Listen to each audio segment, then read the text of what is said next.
இந்த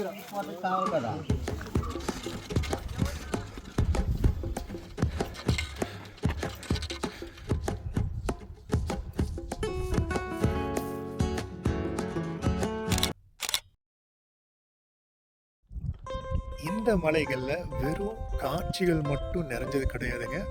உடலையும் ஆன்மீக உணர்வுகளையும் ரொம்பவே சோதிக்கிற ஒரு மலையாக இருக்கும். ஆமாங்க, நம்ம இன்னைக்கு கடல் மட்டத்திலேருந்து கிட்டத்தட்ட 6000 அடி உயரத்தில் இருக்கிற வெள்ளிங்கிரி மலைக்கு தான் வந்திருக்கோம். தென்கேரளத்தில் தான் இருக்கோம். இந்த நம்மளோட தனியான பயணம் எப்படி இருந்தது? முதல் நாள் பயணமாக இருந்ததுங்க 2026. இந்த 2026 இந்த பயணம் எப்படி இருந்தது அப்படிங்கிறத இந்த பதிவில் பார்க்க போகிறோம். தொடர்ந்து வீடியோ பாருங்கள்.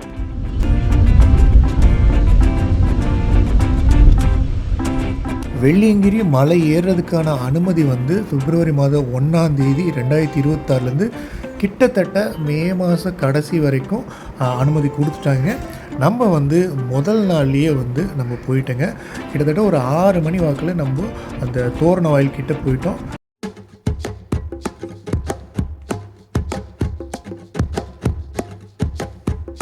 முதல் நாளுங்காட்டிங்க இங்கே இருக்கிற படிகளுக்கான ஒரு சின்ன பூஜை பண்ணிவிட்டு அதுக்கப்புறம் தான் எல்லாத்தையும் வந்து மலையேறுக்கு அனுமதிப்பாங்க.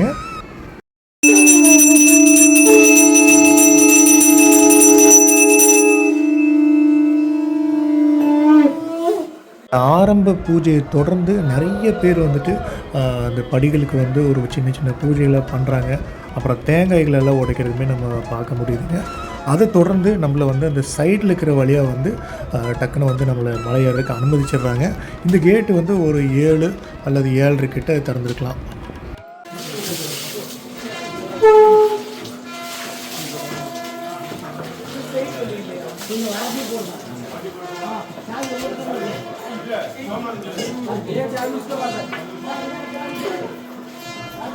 வெள்ளியங்கிரி மலைகளோட முதல் மலை வந்து நம்ம ஏற ஆரம்பிச்சிட்டோங்க. முதல்ல வந்து ஒரு மாதிரி தவிழ்ந்து தான் போகிற மாதிரி இருந்திருக்கு.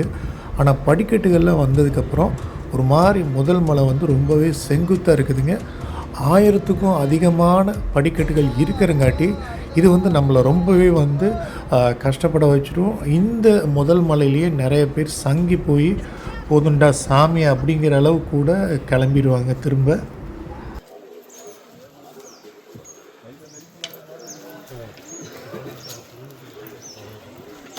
வெள்ளியங்கிரி ஆண்டவருக்குமே இங்கே கொஞ்சம் பேர் வந்து காவடி தூக்கிட்டு போகிறதுமே நம்ம பார்க்க முடியுதுங்க. அதுவும் இந்த மலையில் அவங்களுக்கான அந்த உடைமைகளையும் அதுபோக இந்த காவடியும் தூக்கிட்டு போகிறது உண்மையிலேயே வந்து நம்மளை ஆச்சரியப்பட வச்சுருந்தா சொல்லணுங்க.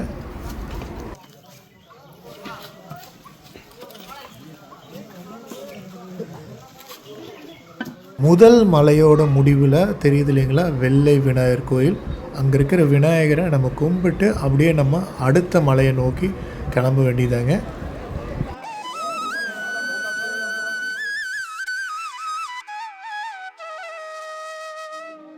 ஆறரை மணிக்கு நம்ம அடிவாரத்துலேருந்து ஏற ஆரம்பிச்சிங்க.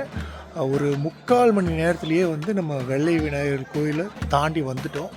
தொடர்ந்து வீடியோ பாருங்கள். நம்மளோட பயணம் எப்படி இருந்ததுன்னு முழுமையாக தெரிஞ்சுக்குங்க.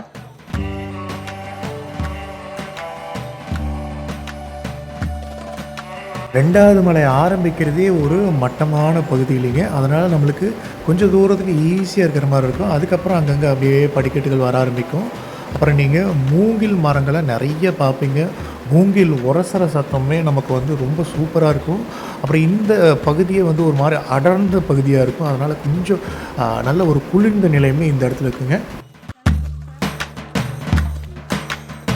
ரெண்டாவது மலையில் ஒரு சின்னதாக ஒரு ஜம்ப் பண்ணி போகணும். ஏன்னா இங்கே ஒரு மரம் வந்து கவுந்து கிடக்குது. ரெண்டாவது மலை கரெக்டாக எங்கே முடியுதுன்னு பார்த்தீங்கன்னா வழுக்கு பாறையோட ஆரம்பத்தில் தான் முடியுதுங்க. இனிமேல் வந்து நம்ம வழுக்கு பாறையில் தான் ஏற போகிறோம். இது வந்து 3வது மலைக்கான ஆரம்பம்னு சொல்லலாம். இங்கே வந்து ஒரு 100-200 படிக்கட்டுகள் மாதிரி இருக்கும்.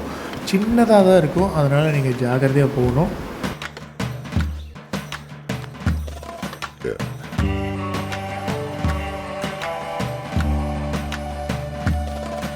வழுக்கு பாறையோட முடிவுக்கு அப்புறமா கொஞ்சம் தூரம் போகும்போது நமக்கு இந்த இடத்துல ஒரு சின்னதாக ஒரு தண்ணீர் கிடைக்கிறதுக்கான ஒரு வழி இருக்குது. இங்கே வந்து ஒரு ஓஸ் இருக்கும். அங்கே நீங்கள் பிடிச்சிட்டு அதுக்கப்புறம் மேலே தொடர்ந்து போகலாம்.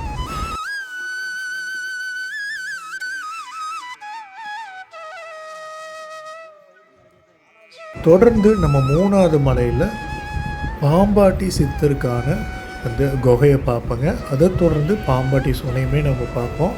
பாம்பாட்டி சித்தர்கிட்ட ஒரு ஆசீர்வாதம் வாங்கிட்டு அப்புறமா நம்மளோட பயணத்தை வந்து நம்ம தொடருங்க.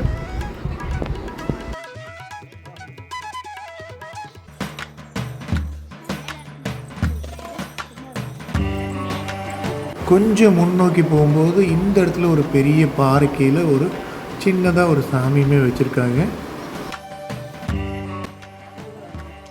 பாம்பாட்டி சித்தர் குகையை நம்ம ஒரு அரை மணி நேரத்தில் கடந்துட்டுங்க 7:45 வந்தாச்சுங்க.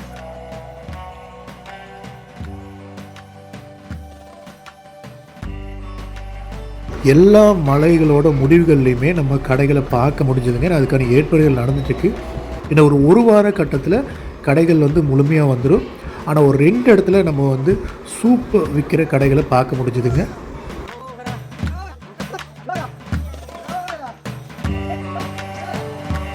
3வது மலையோட கிட்டத்தட்ட முடிவில் வந்து இந்த லெஃப்ட் சைடில் ஒரு சுனை இருக்குங்க. அங்கே இப்போ தண்ணி வரல. நம்ம போனப்போ அந்த இடத்துல தண்ணி வர்றப்போ நீங்கள் போய் பிடிச்சிக்குங்க. இங்கேருந்து இனிமேல் 4வது மலை வந்து ஆரம்பிக்க போகுதுங்க. 4வது மலை ஒரு மாதிரி கரடு முரடாக பாதை சரியாக இல்லாத மாதிரி இருக்கும். கொஞ்சம் இது வரைக்கும் இல்லாத பாதையாக 4வது மலை இருக்கும்.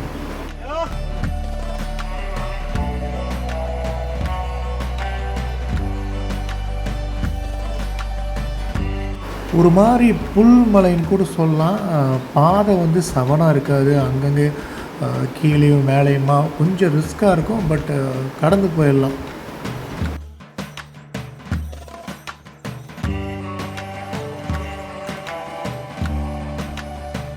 4வது மலை வந்துங்க சமதளத்தில் இருக்குது. இந்த இடத்துல நம்ம ஈஸியாக நடந்து போக முடியும். இந்த இடத்துல தான் நம்ம வந்து நம்மளோட உடம்பை வந்து அட்ஜஸ்ட் பண்ணிக்க முடியும். இது ஒரு மாதிரி ரைட் சைடில் பார்த்திங்கன்னா காடு மாதிரி இருக்கும். ஆனால் லெஃப்ட் சைடில் நம்ம நடக்கிறதுக்கு தடம் இருக்கும். இது வந்து ஒரு மண்மலைங்க.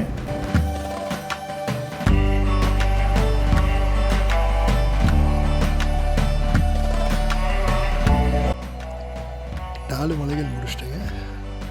இதுக்கு மேலே வந்து 2 மலைகள் வந்து சமதளம் வட்டமான இடம். ஆனால் இந்த இடத்துல நம்ம வீட்டிலேருந்து கொண்டு வந்து சாப்பிட்டு ஒரு அருமையான பாறைக்கீழே உட்காந்துங்க. தலை வரைக்கும் மட்டும் வெயில் மறைக்குது. ஸோ சீக்கிரம் சாப்பிட்டு கிளம்ப வேண்டியதான்.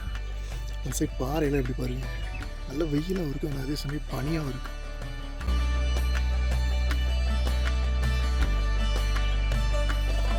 நாலாவது மலைக்கும் 5வது மலைக்கும் இடைப்பட்ட பகுதியில் தான் வந்து ஒட்டன் சித்தருக்கான சமாதி வந்து இருக்குங்க. இவர் தான் வந்து வெள்ளிங்கிரி மலையோட அந்த கடினமான பாதைகள் எல்லாம் சீரமைச்சு பக்தர்கள்லாம் ஏறுறதுக்கு வசதியாக கற்பாதைகளை அமைச்சார் அப்படிங்கிற மாதிரி நம்புகிறாங்க. இவர் வந்து வெள்ளிங்கிரி ஆண்டவர் மேலே இருந்த பக்தியால் இந்த மலையிலேயே தங்கி தவம் புரிஞ்சு அப்புறம் முக்தி அடைஞ்சிருக்காரு. அவரோட சமாதி தான் நீங்கள் பார்க்குறீங்க. இவர்கிட்ட ஒரு ஆசீர்வாதம் வாங்கிட்டு நம்மளோட பயணத்தை தொடரலாம். அதை தொடர்ந்து நம்ம 5வது மலை பயணம் வந்து ஆரம்பிக்குது. 5, 6 ஒரு மாதிரி பின்னி பிணைஞ்சிருக்கும். நம்ம இங்கிருந்தே பார்க்கும்போது 5வது மலையில் இருக்கிற அந்த பீமன் கலியுருண்டை தெரியுது பாருங்கள்.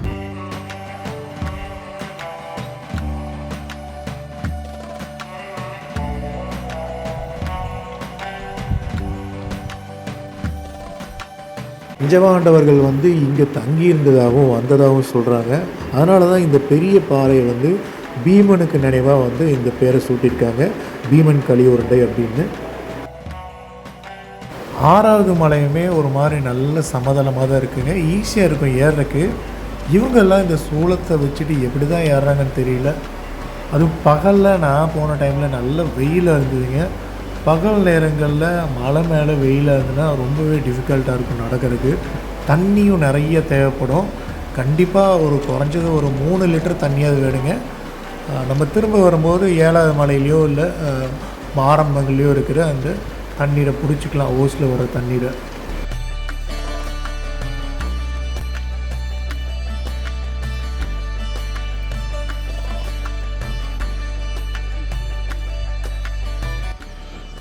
நம்ம 6வது மலை கீழே இறங்கும்போது அப்படியே இந்த பக்கம் இறங்கும்போது லெஃப்ட் சைடு, அதாவது மலை ஏறுறப்போ இறங்கும்போது இந்த இடத்துல போனீங்கன்னா ஒரு பெரிய பாறை இருக்கும், பாறை குகை. இந்த பாறையை வந்துட்டு சேத்திலை குகை அப்படிங்கிற மாதிரி சொல்கிறாங்க. இது ஒரு பெரிய குகை மாதிரி அமைப்பில் இருக்குங்க. நிறைய பேர் இந்த இடத்துல வந்து ரெஸ்ட் எடுக்கிற மாதிரியான ஒரு அமைப்பு. இங்கேருந்து அந்த வெள்ளியங்கிரி மலைகளோட வியூஸே வந்து ரொம்ப அட்டகாசமாக இருக்குங்க. நம்ம இந்த இடத்துல கொஞ்ச நேரம் ரெஸ்ட் எடுத்துட்டு அதுக்கப்புறமா நம்ம மேலே போகலாம். இல்லை மேலே போயிட்டு வந்து ரெஸ்ட் எடுக்கும்போது இங்கே வச்சு சாப்பாடும் சாப்பிட்லாம். எவ்வளோ அருமையாக இருக்குது பாருங்கள் வியூஸ்.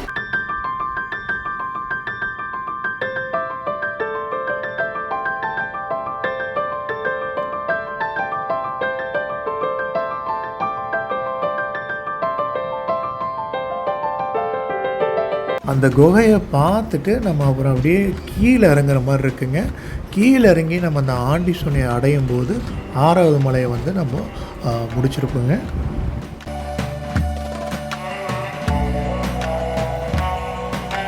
கீழ் நோக்கி முடியக்கூடிய 6வது மலையோட முடிவில் இங்கே பாயக்கூடிய சுனையோட பேர் வந்து ஆண்டி சுனைங்க. ரொம்ப ரொம்ப சில்லிப்பான ஒரு நீர் இருக்கிற பகுதி இது. இங்கே வர்ற எல்லாருமே அட்லீஸ்ட் கை காலை நனைச்சிட்டோ இல்லை குளிச்சுட்டோ போகணும். இந்த இடத்துல ஒரு லிங்கமே இருக்கிறது வந்து நம்மளை வந்து ரொம்பவே ஒரு ஆன்மீக இடமா இந்த இடத்த வந்து நம்ம கருத வேண்டியதாக இருக்கும். இங்கே போய் போட்டு குழப்பாதீங்க. சொனையில் குழியில் போட்டுட்டு பக்கத்துலேயே இருக்கிற இந்த சிவலிங்கமும் நந்தியை நம்ம கும்பிட்டு அதுக்கப்புறமா நம்ம 7வது மலை பயணத்தை ஆரம்பிக்கலாங்க.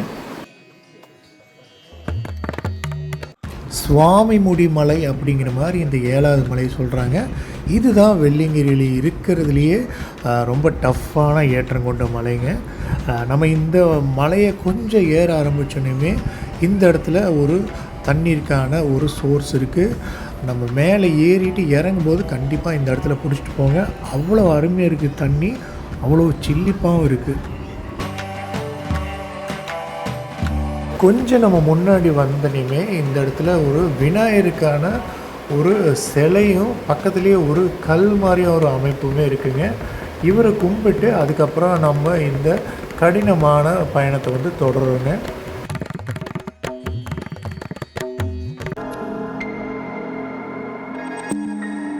ஓம் நமச்சிவாய நமக.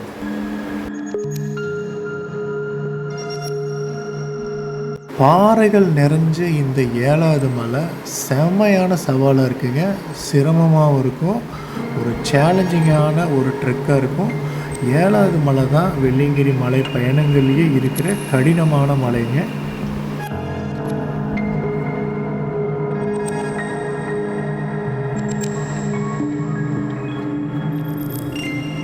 பல இடங்களில் நின்று தான் நம்ம ஏற மாதிரி இருக்குங்க 7வது மலையில்.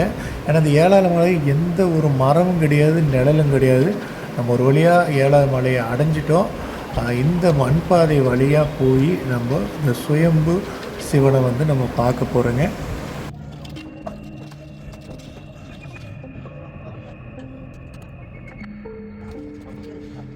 சுயம்பு சிவலிங்கங்களை பார்க்குறதுக்கு முன்னாடி வலது புறத்தில் விநாயகருக்கான ஒரு அருமையான சிலை இருக்குங்க. அவரை நம்ம கும்பிட்டு அதுக்கப்புறமா நம்ம பயணத்தை தொடரலாம்.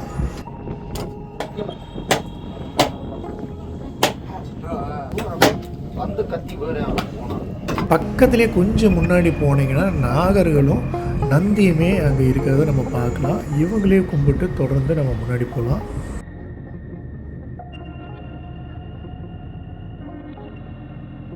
வெள்ளியங்கிரி ஆண்டவரை நோக்கி இறங்கி ஒரு யூ-டர்ன் போட்டு வரும்போது மறுபடியும் வலதுபுறத்தில் இங்கே வந்து ஒரு அம்மன் சிலை இருக்குங்க. இந்த அம்மன் சிலையும் நம்ம தரிசனம் பண்ணிட்டு போகணுங்க. இது நிறைய பேர் பார்க்காம போயிடுறாங்க.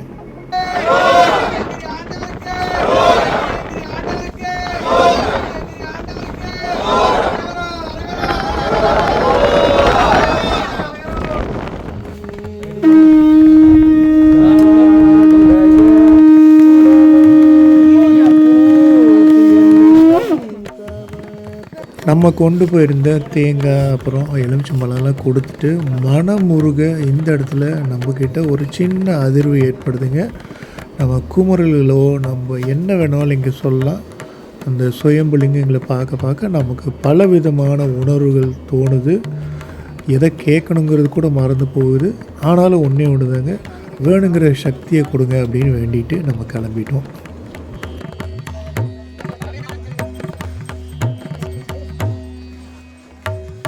நீங்கள் யாராவது முதல் நாள் மத்தியான டைமில் இருந்தீங்கன்னா அவ்வளவு விசு விசு விசுன்னு குளிர்ந்த காற்று வீசினதையும் அந்த மறக்க முடியாத அனுபவம் நீங்கள் அனுபவிச்சிருப்பீங்க. அப்படி யாராவது அனுபவிச்சிருந்தீங்கன்னா அதை கமெண்ட்டில் சொல்லுங்கள்.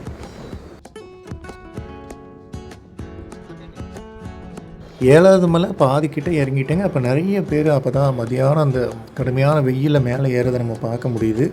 வெள்ளியங்கிரி பெஸ்ட்டான டைம் வந்து நைட் ஏறி நைட்டு இறங்குதாங்க. அப்படி இல்லைன்னா மிட் நைட்டில் ஏறிட்டு முதல் பாதி அங்கே தங்கிட்டு சூரியோதயம் பார்த்துட்டு அப்புறம் அடுத்த நாள் காலையில் வெயில் வரக்குள்ளே வர்றதுங்க. வெள்ளியங்கிரி மலைகளோட பின்பகுதியை நீங்கள் பார்க்கணும் அப்படின்னு நினச்சிங்கன்னா நீங்கள் அது பின்னாடி ஒரு இடம் இருக்கு இல்லையா, அங்கே போகணும். அங்கே எப்படி போகணுன்னா நம்ம கேரளாவில் பாலக்காடு மன்னார்காடில் இருக்கிற இது சிறுவாணி சூழலியல் சுற்றுலான்னு ஒரு பேக்கேஜ் இருக்குங்க. அந்த பேக்கேஜ் வழியாக நம்ம புக் பண்ணி போனோம்னா கேரளா மேடு, அந்த இடத்துக்கு பேர் கேரளா மேடு, அந்த இடத்துலேருந்து நம்ம வெள்ளியங்கிரியோட பின்பக்கத்தை பார்க்குறாங்க. நம்மளோட சேனல்லையுமே அந்த பின்பக்கத்து பகுதிகள் அப்புறம் சூழலியல் சுற்றுலா சிறுவாணியில் பார்த்தது எல்லாமே இருக்குது. அதை நான் லிங்கில் தர பாருங்கள். எவ்வளோ வெள்ளையாக இருக்குது பாருங்க, தின்னூர் மாதிரியே, தின்னூருக்கும் நிகராக இருக்குது பாருங்க. தின்னூருக்கு இது ஒரு மாதிரி சின்ன கலராக இருக்குது. 5, 6, 7 மலைகள் வரைக்குமே அப்படி இருக்கு.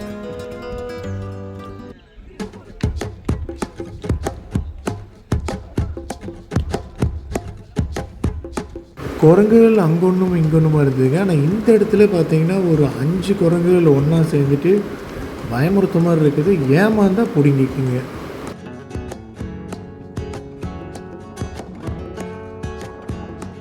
இந்த பீமன் கலியூரண்டை தாண்டி நம்ம வரும்போது லெஃப்ட் சைடில் இந்த மாதிரி ஒரு பாறை இருக்குங்க.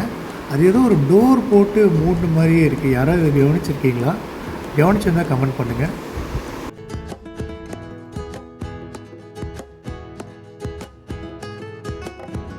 அந்த சமமான பகுதிகளை எல்லாம் தாண்டி நம்ம கிட்டத்தட்ட அந்த முடிவுக்கு வரும்போது இங்கிருந்து இந்த கீழே இருக்கிற அந்த ஈஷாவில் இருக்கிற அந்த சிவன் சிலையை நம்ம கிளியராக பார்க்க முடியுங்க. அந்த இடமே பாருங்கள் எப்படி வெரோச்சின்னு இருக்குது.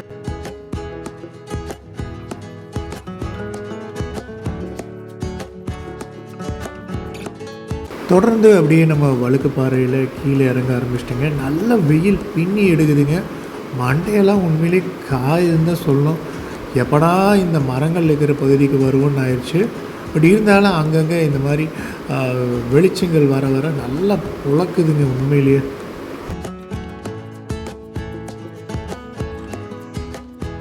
இந்த மரம் வந்துங்க ஜஸ்ட்டு இந்த கோவிலுக்கு முன்னாடி வரும். வெள்ளை விநாயகர் கோவிலுக்கு முன்னாடி கொஞ்சம் தூரமான கோயில் வந்துடும். இந்த மரம் தான் அடையாளம். அந்த விநாயகர் கோயிலை தூரத்துலேருந்து பார்க்கும்போதுங்க நமக்கு அவ்வளவு மனசுக்கு ஒரு திருப்தி வருது. ஏன்னா நம்ம 6 மலைகளை இறங்கிட்டோம். 7ஆவதாக ஒரே ஒரு மலை தான் இருக்குது. அது படிக்கட்டு மலை தான். டக்கு டக்கு டக்குன்னு இறங்கிடலாம்.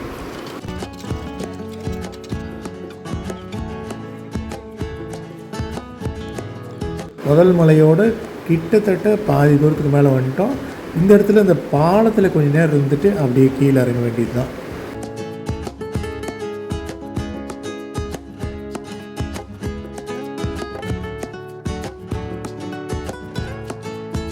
முதல் மலையோட கிட்டத்தட்ட முடிவுக்கு ஒரு 30-40 படிக்கட்டுக்கு முன்னாடி நம்ம இறங்கும்போது இடதுபுறமாக போனீங்கன்னா ஒரு குகை இருக்குது.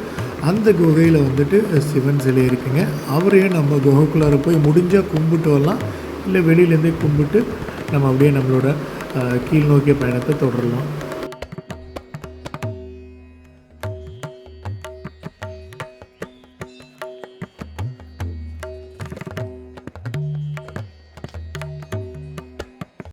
ஏறும்போது கூட எனக்கு பெருசாக முதல் மலை டஃப்பாக தெரியலிங்க. பட் இறங்கும்போது உண்மையிலே கொஞ்சம் டயர்டாக்கி விட்டுருந்தா சொல்லணும். காலெலாம் வின்னு வலிக்க ஆரம்பிச்சிச்சு. நம்ம கரெக்டாக ஒரு 5:15 மாதிரி கீழே இறங்கிட்டுங்க. போலீஸ் எல்லாமே வந்துட்டாங்க. செக்கிங் எல்லாமே வந்து ஸ்டார்ட் பண்ணிட்டாங்க. நீங்கள் பார்த்தீங்கன்னாலே தெரியும். மறுபடியும் நம்ம கீழே இருக்கிற நந்தி, மனோன்மணி தாயார், அப்புறம் விநாயகர், முருகர் இவங்களையெல்லாம் நம்ம சின்னதாக ஒரு தரிசனம் பண்ணிவிட்டு நம்ம அப்படியே கீழே இறங்க ஆரம்பிச்சிட்டோங்க. 2025 2 லட்சத்துக்கும் அதிகமான பக்தர்கள் ஏறி இருக்காங்க. இந்த வருஷம் அந்த எண்ணிக்கை கண்டிப்பாக கூட தான் போகுது. அன்னதானத்துக்கான ஏற்பாடுகள் எல்லாமே ஆயிட்டிருக்கிறது நம்ம பார்க்க முடியுதுங்க. சீக்கிரமே இங்கே அன்னதானங்கள் நடக்க ஆரம்பிச்சிடும். பக்கத்துலேயே அந்த ட்ரம்ஸுமே இருக்குது. தண்ணிகள் வேணால் இங்கே பிடிச்சிக்கலாம். வெள்ளியங்கிரி வர்றதுக்கு காந்திபுரத்துலேருந்து பூண்டி வர்ற வரைக்கும் பஸ் இருக்குங்க. அப்படி இல்லைன்னா நீங்கள் ஏதோ வாடகைக்கு காரோ இல்லை ஆட்டோவோ பிடிச்சி வரலாம். அப்படி இல்லைன்னா சொந்த வண்டியில் வரலாம். எப்படி வேணாலும் இந்த வெள்ளியங்கிரிக்கு வரலாங்க.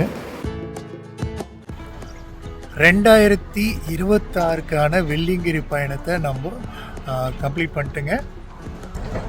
ஒன்று 6:30 மணிக்கு ஆரம்பித்தேன். ஏறுறதுக்கு வந்து கிட்டத்தட்ட ஒரு 5 மணி நேரம் ஆச்சுங்க. இறங்கும் போது இப்போ கிட்டத்தட்ட மணி 5:30 ஆச்சு.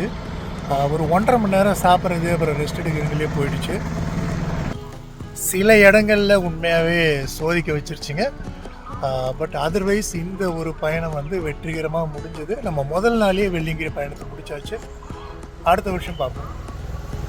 உடலும் மனசும் தெம்பாக இருந்தாலுமே இந்த வெள்ளியங்கிரி மலையேற்றம் ரொம்பவே டஃப்பாக இருக்குங்க. உங்களுக்கு உண்மையிலேயே உடல் மனதைரியம் இருந்தால் மட்டும் ஏறுங்க. யாராவது சொல்கிறாங்க அப்படின்னு கேட்டு ஏறாதீங்க. ஏறும்போது ஒரு குச்சி எடுத்துகிட்டு போங்க. தேவையான தண்ணீரும் சில பழங்களை எடுத்துகிட்டு போய்க்குங்க. சாப்பாடும் எடுத்துகிட்டு போய்க்குங்க. முடிஞ்ச அளவுக்கு நைட் ஏறினீங்கன்னா வெயில் தெரியாது. பகல் ஏறினீங்கன்னா நிறைய தண்ணி பிடிக்கும். ரெஸ்ட் எடுத்து போங்க. எந்த அவசரம் கிடையாது. கிட்டத்தட்ட ஒரு 10 மணி நேரத்துக்கு மேலே ஆகலாம். சில பேர் தான் ஏதோ ட்ரைனிங் வர மாதிரி போயிட்டு வருவாங்க. அவங்கள வந்து நம்ம இந்த பயணத்துக்கு கணக்கு எடுத்துக்க முடியாதுங்க.